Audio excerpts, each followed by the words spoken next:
Here we are, ISHI 33, and I'm hanging out with James from DNA Solutions. James, how's it going today? It's going well, thank you. Yeah, enjoying the meeting Great. so far. Yeah. Good, good. Is this your first ISHI then?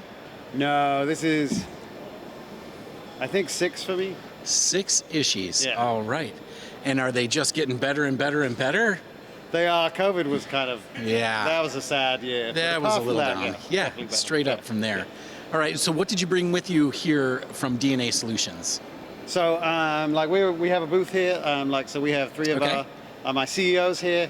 He flew in today, and we have my Wow. TL and myself, and so we're hanging out, talking to people who need stuff done. We're a service lab, talking to other vendors about ways they can help us out. So yeah, just getting back into the community a little bit, Okay. seeing who needs what. So what do you provide, or what is it that DNA Solutions? So we're like a full-service forensic lab. So Okay.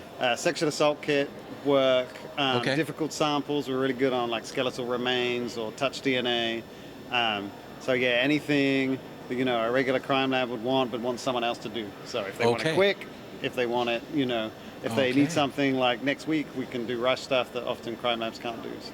Right, because there's kind of a backlog sometimes, right? There's like cases that back up at a Yeah. certain time for people Yeah, and and things like that. Especially like we're doing a lot of Saki kit, like sexual assault kit Yeah. backlog work now, Okay. and I'm still amazed, that it's still out there. People are we talk to states and they haven't even started counting yet. So, Wow. there's more capacities needed, and we're building some, but Okay.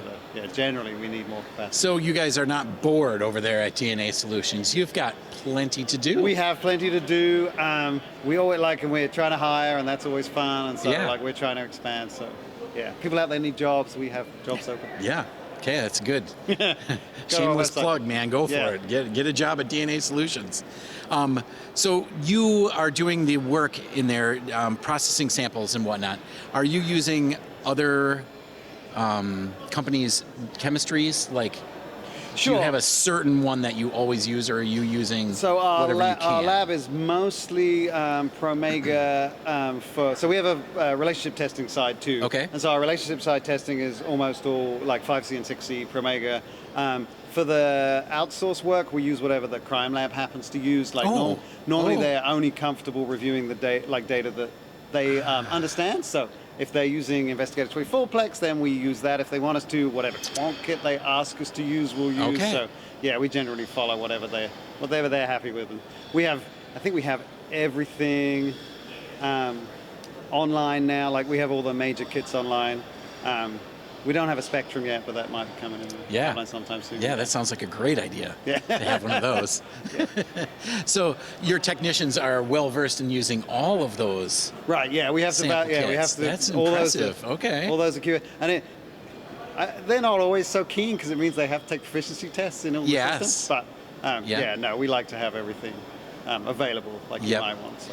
Okay, so then once you guys are done processing the samples and you're sending those back to wherever institution wanted them, Yep. are you then providing the expertise in the analysis as well? Like, would you have someone go testify, or is then that back on the FBI or the police station that you're helping out? Yeah, so mostly we would. So we provide Okay. a full report and analysis, and so we have analysts available to go to court if they need them to. So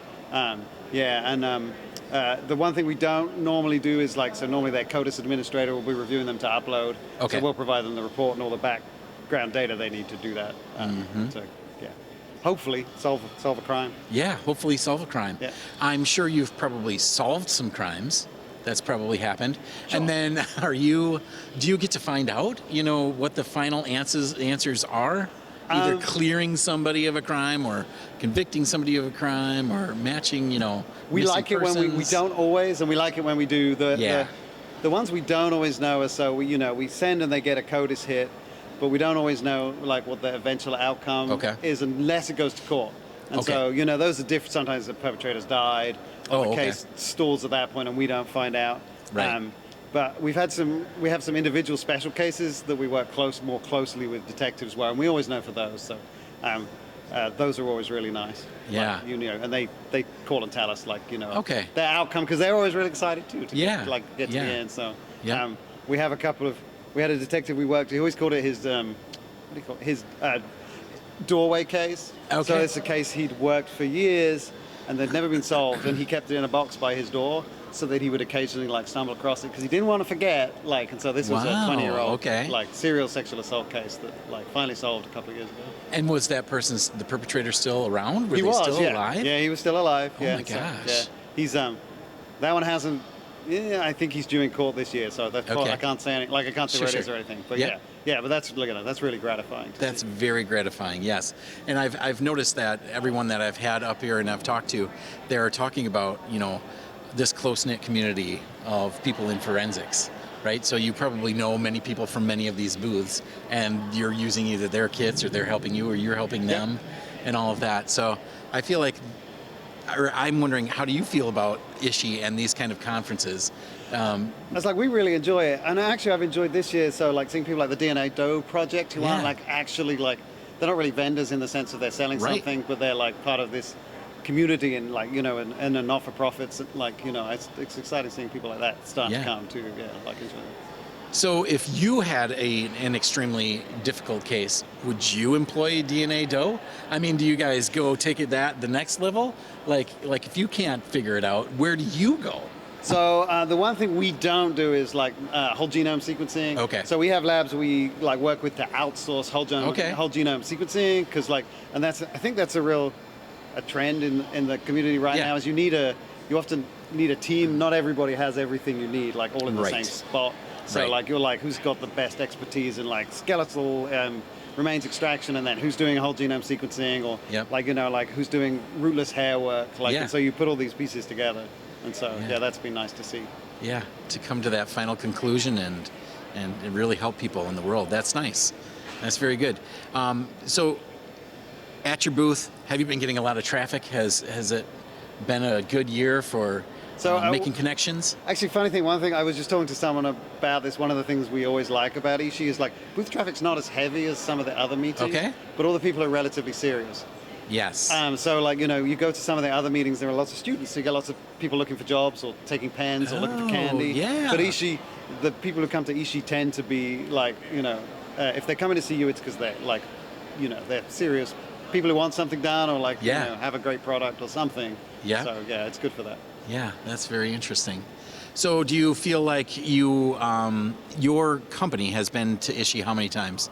I think we've been 8 times, I think. 8 times? The only one we've come every time except for the COVID, virtual one. Yep, the virtual one, yeah. That was a rough one. Anyway, I had some really good promo shoots for that. I'm just going to tout myself. It was super fun, and then we missed the whole thing. But yeah, so you'll probably be at ISHI 34 then over there in Denver. Yeah, we're already planning. I can't wait to see you there then too. All right, well, James, it's been really great chatting with you. Yeah, it's nice talking to you. Good to hear about DNA Solutions. All right. I love that name. That says it all. Yeah, it took us a while to think of it. Yeah, that says a lot.